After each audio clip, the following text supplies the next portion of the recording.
ជំរាបសួរបងប្អូនទាំងអស់គ្នាសូមស្វាគមន៍មកកាន់កម្មវិធីសិក្សាកុំព្យូទ័រតាមអនឡាញជាមួយខ្ញុំបាទលោកគ្រូពិសាលថ្ងៃនេះយើងនឹង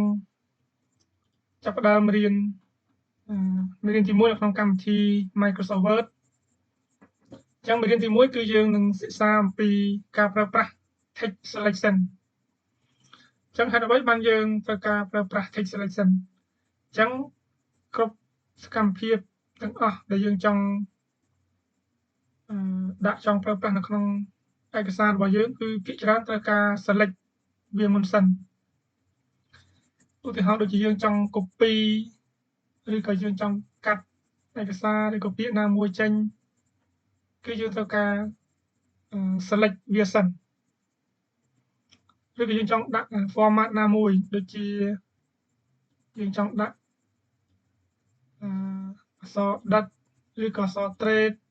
ឬក៏ដាក់បន្ទាត់ពីក្រោមពាក្យឬក៏កថាខណ្ឌណាមួយគឺយើងត្រូវការ select វាសិនបានយើងអាច apply អ្វីផ្សេងទៀតបានអញ្ចឹងជាឧទាហរណ៍យើងចង់ដាក់អក្សរធំទាំងអស់នៅលើមួយបន្ទាត់នេះអញ្ចឹងយើងគ្រាន់ចុច select វាមកយើងដាក់វាទៅជាអក្សរធំទាំងអស់បាន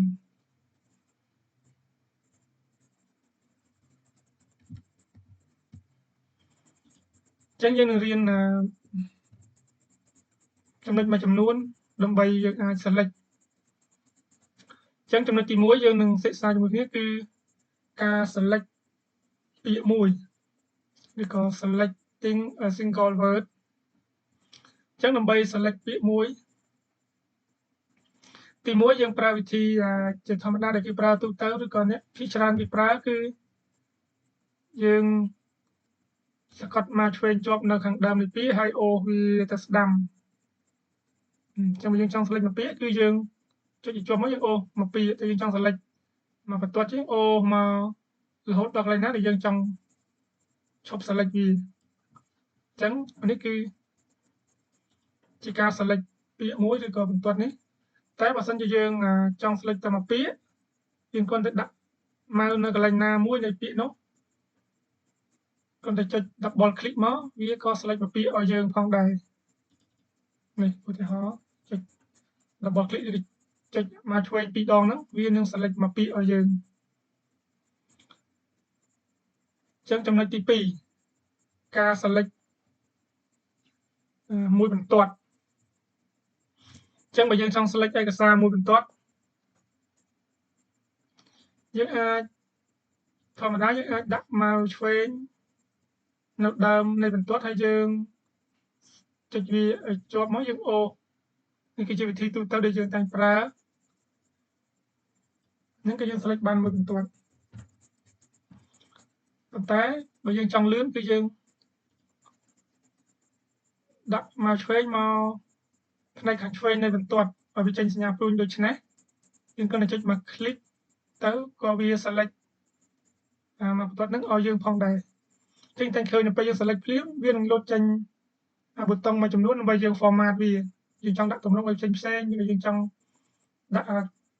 ដូរ font ឬក៏ដូរទំហំ font ឬក៏យើងចង់ដាក់ចំណុចផ្សេងទៀតនៅលើឯកសាររបស់យើងចឹងជាធម្មតាដល់ពេលយើងចុច select វានឹងចេញឲ្យយើងនៅលើអេក្រង់នេះតែម្ដងដើម្បីយើងងាយស្រួលមិនចាំបាច់យើងឡើងទៅខាងលើនេះ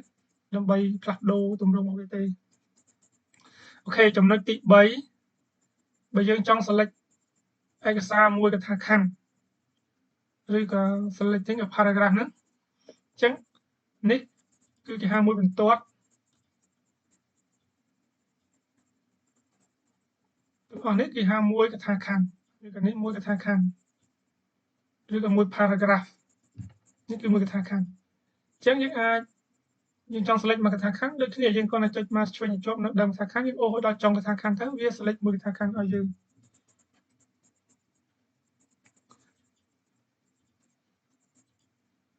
តែចំណុចមួយទៀតបើសិនជាយើងចង់លឿនយើងគ្រាន់ដាក់មកឆ្វេងខាងឆ្វេងកថាខណ្ឌហ្នឹងមកយើងចុច double click ក៏វា select ឲ្យយើងមួយកថាខណ្ឌដូចគ្នាឃើញទេចឹងដល់ពេលយើងចុចមកឆ្វេង2ដងយើង double click នៅខាងឆ្វេងកថាខណ្ឌហ្នឹង យើងនឹងបានការ select មកថាខណ្ឌទាំងមូលតែម្ដងហើយលឿនជាងយើងចុចឲ្យអូវាណាអូខេបងប្អូនតោះណាអញ្ចឹងចំណុចទី4របៀប select ឯកសារទាំងអស់អញ្ចឹងមិនថាឯកសារយើងមានប្រមាណទំព័រទេទំព័រ2ទំព័រ10ទំព័រឬក៏100ទំព័រយើងអាច select វាទាំងអស់បានគឺទី1យើងចូលទៅកាន់ home tab ខាងលើហើយយើងអូសមកស្ដាំនេះចូលកន្លែង editing group យើងមើលពាក្យថា select អញ្ចឹងយើងចុចពាក្យ select all អញ្ចឹងយើងនឹងបានឯកសារហ្នឹងគឺ select ទាំងអស់នេះក្នុងករណីថាយើងត្រូវការដើម្បី select ឯកសារទាំងមូលដើម្បី copy ទៅដាក់កន្លែងផ្សេងឬក៏លុបទាំងអស់ឬក៏កាត់ទាំងអស់អូខេអញ្ចឹងវិធីម្យ៉ាងទៀតគឺយើងអាចប្រើ select ទាំងអស់ដូចគ្នាគឺយើងដាក់មកខាងឆ្វេងឯកសាររបស់យើងចេញសញ្ញាព្រួយដូច្នេះយើងចុចtriple click ឬក៏ចុច3ដងវាក៏ select ឯកសារយើងទាំងអស់ដូចគ្នាចុចឧទាហរណ៍ឃើញទេអញ្ចឹងដល់ពេលយើងចុច3ដងវានឹង select ឯកសារយើងទាំងអស់ដើម្បីត្រូវការ copy ឬក៏កាត់ឬក៏លុបទាំងអស់ឬក៏ធ្វើអ្វីផ្សេងដែលយើងចង់ធ្វើហើយវិធីមួយទៀតដែលពេញនិយមបំផុតដែលគេចូលចិត្តប្រើគឺយើងប្រើ keyboard shortcut control បូកនឹងអក្សរ A នេះគឺកាន់តែលឿនយើងអាច select ឯកសារទាំងអស់ដូចគ្នាអញ្ចឹងលឿនមែនទែនណាចុច control បូកនឹងអក្សរ A គឺ select ឯកសារទាំងមូលសម្រាប់យកទៅប្រើប្រាស់ឬក៏ apply ឲ្យផ្សេងអូខេអញ្ចឹងអ្នកនរគ្នាទាន់ហើយ4ចំណុចចំណុចទី5គឺការប្រើប្រាស់ selection ហ្នឹងនៅក្នុង keyboard អញ្ចឹងលើ keyboard យើងអាចប្រើប្រាស់ shift បូកជាមួយនឹងសញ្ញាមួយចំនួនដើម្បីយើងអាច select ឯកសារយើងបានផងដែរឧទាហរណ៍ដូចជាយើងចុច shift បូកជាមួយនឹងសញ្ញាព្រួយខាងស្ដាំវានឹង select ម្ដងមួយតួអក្សរពីឆ្វេងទៅស្ដាំអញ្ចឹងការយើងចុចទៅស្ដាំវានឹង select បន្តរហូតដល់យើងចង់ឈប់កន្លែងណាគឺឈប់កន្លែងហ្នឹងយើងចុចបន្តគឺវាទៅរហូតចា៎នេះគឺជាវិធីដែលយើង select ដោយប្រើប្រាស់ keyboard អញ្ចឹងមួយទៀតគឺឧទាហរណ៍ថាយើងចង់ select ពីស្ដាំមកឆ្វេងវិញអញ្ចឹងដាក់ cursor កន្លែងណាហើយចុច shift ឲ្យជាប់ចុចសញ្ញាព្រួយមកឆ្វេងវានឹង select មួយតួអក្សរពីស្ដាំមកឆ្វេងវិញត្រឡប់មកក្រោយវិញណាបាទនេះគឺជាវិធីប្រើប្រាស់ keyboard ហើយឬក៏បើយើងចុច shift ដូចគ្នាហើយចុចសញ្ញាព្រួយចុះក្រោមអញ្ចឹងវានឹង select ម្ដងមួយបន្ទាត់ឲ្យយើងតែបើយើងចង់ select ពីក្រោមឡើងលើចុច shift ចុចសញ្ញាព្រួយពីឡើងលើទៅវានឹង select ពីក្រោមឡើងលើម្ដងមួយបន្ទាត់ដូចគ្នាណាអញ្ចឹងម្ដងមកបន្ទាត់ឡើងរហូតដល់ត្រឹមណាយើងចង់ឈប់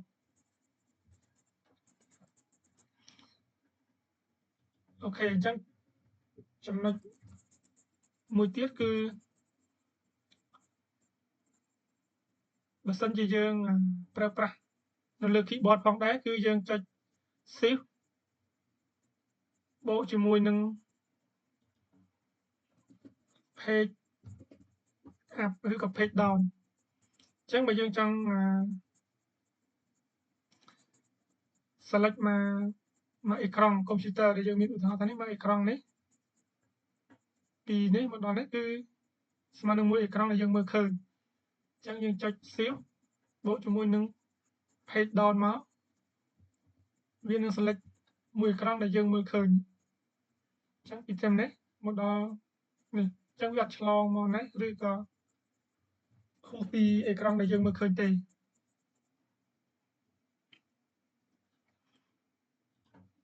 ឧទាហរណ៍មួយទៀត shift បូកនឹង page down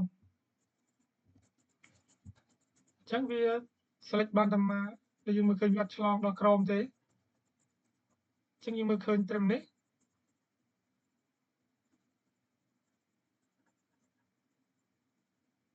នេះយើងបានតែនេះមួយអេក្រង់ពេញអញ្ចឹងវាឆ្លងទៀតវាអត់ឆ្លងមកយើងទេដូចគ្នាណាបើយើងចុច shift បូកនឹង page up អញ្ចឹងវាចុច select ពីក្រោមដែលយើងមើលឃើញនេះមកដល់ត្រឹមដែលយើងមើលឃើញខាងលើនេះដែរអញ្ចឹងវាអត់ឆ្លងដល់ផ្ទុតខាងលើនេះទេអូខេអញ្ចឹងទី5ទី6ណាទី6គឺការប្រើប្រាស់ shift key ដូចគ្នាប៉ុន្តែគឺយើងខ្ជិល select ឬក៏យើងខ្ជិលសង្កត់មកឆ្វេងហើយអូឆ្លងទំព័រយើងអាចប្រើវិធីនេះមួយទៀតបានណាដើម្បី select ឧទាហរណ៍ថាយើងចង់ select ពីកន្លែង if នេះរហូតមកដល់កន្លែងនេះអញ្ចឹងយើងអាចគ្រាន់តែដាក់ cursor នៅកន្លែងនេះហើយចុច shift ឲ្យជាប់យើងមកចុចយើងអូសមកដាក់នៅចុងតើដែលយើងឆ្លងទំព័រនេះគឺយើងគ្រាន់ចុច click មកវា select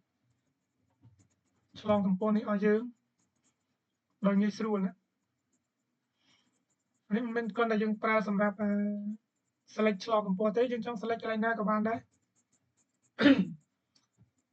ហើយយើងចង់ select យើងគ្រាន់ដាក់មកឆ្វេងមកចុច shift ឲ្យជាប់ហើយយើងអូសវាមកដល់កន្លែងណាមួយយើងចង់ select យើងចុច click មកឆ្វេងទៅវា select ចាប់ពីដែលយើងដាក់ cursor រហូតមកដល់កន្លែងយើងចុចអូខេអញ្ចឹងសរុបសង្ខេបមកការដើម្បី select ឯកសារបានយើងអាចចុចមកឆ្វេងបញ្ជាប់ហើយអូសវានៅលើឯកសារដែលយើងចង់ select ចង់បាន select ប៉ុណ្ណាយើងអូសប៉ុណ្ណឹងទៅសង្ខេបទី2គឺយើងចុច double click នៅខាងឆ្វេងនេះឬក៏យើងចុច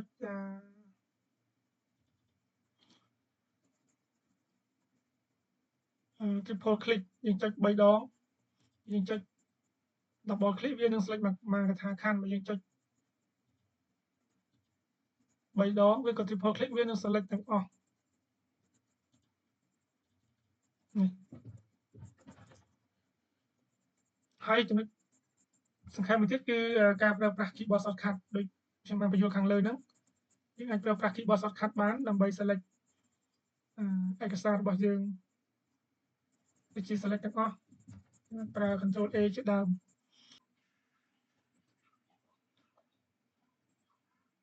អញ្ចឹងនេះខាងក្រោមនេះខ្ញុំនឹងសង្ខេបមួយទៀតទាក់ទងទៅនឹងការប្រើប្រាស់ keyboard shortcut ដើម្បីយើងធ្វើការងារ select text ហ្នឹងកាន់តែលឿនអញ្ចឹងទី1គឺយើងប្រើ shift បូកនឹងសញ្ញាព្រួញខាងស្ដាំអញ្ចឹងនេះគឺយើងចង់ select ម្ដងមួយអក្សរពីឆ្វេងទៅស្ដាំអញ្ចឹងយើងចុចម្ដងមួយរហូតដល់កន្លែងណាដែលយើងចង់ឈប់អញ្ចឹងវានឹងឈប់ហើយចំណុចទី2ការប្រើប្រាស់ keyboard shortcut ផងដែរនោះគឺយើងចុច shift បូកនឹងសញ្ញាព្រួញមកឆ្វេងអញ្ចឹងវា select មួយតួអក្សរម្ដងពីស្ដាំមកឆ្វេងវិញអញ្ចឹងវាប្រច្រាស់ជាមួយនឹងខាងលើយើងចង់ឈប់កន្លែងណាគឺវាឈប់កន្លែងហ្នឹងហើយចំណុចទី3គឺការប្រើប្រាស់ shift បូកនឹងសញ្ញាព្រួញចុះក្រោមអញ្ចឹងអានេះគឺវា select ម្ដងមួយបន្ទាត់ពីលើចុះក្រោមទៅតាមអ្វីដែលយើងចង់ select ហើយ shift បូកនឹងសញ្ញាshift បូកនឹងសញ្ញាព្រួញឡើងលើអញ្ចឹងយើង select ម្ដងមួយបន្ទាត់ដូចគ្នាតែពីក្រោមឡើងទៅលើវិញណាអញ្ចឹងយើងចុចសញ្ញាព្រួញមួយវា select មកបន្ទាត់ឲ្យយើងអញ្ចឹងចំណុចទី5 shift បូកនឹង page down អញ្ចឹងឧទាហរណ៍ថា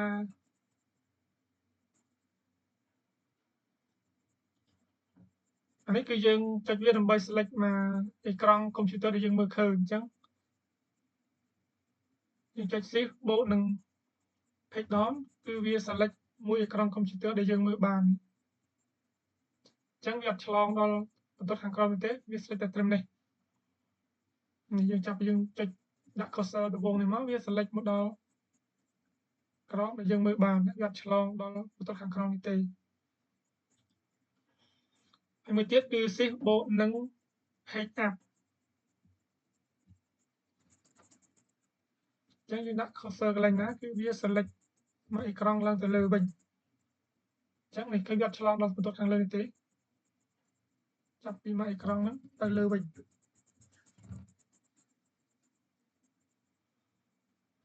ហើយចំណុចចុងក្រោយនៅក្នុងការប្រើប្រាស់ keyboard shortcut គឺ Control A ណា Control បូកនឹងអក្សរ A គឺវា select ទាំងអស់របស់យើងដែលជាវិធីដែលពេញនិយមឲ្យគេប្រើប្រាស់វាលឿនដើម្បីកាត់ឬដើម្បីលុបឯកសារទាំងអស់ឬក៏ copy ទាំងអស់គឺគេប្រើ Control A គឺលឿនបាទអញ្ចឹង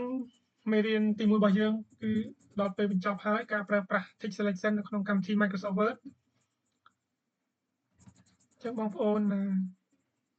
បានសិក្សាលម្អិតទាំងអស់ទាក់ទងទៅនឹងការ select ឯកសារយើងចេះ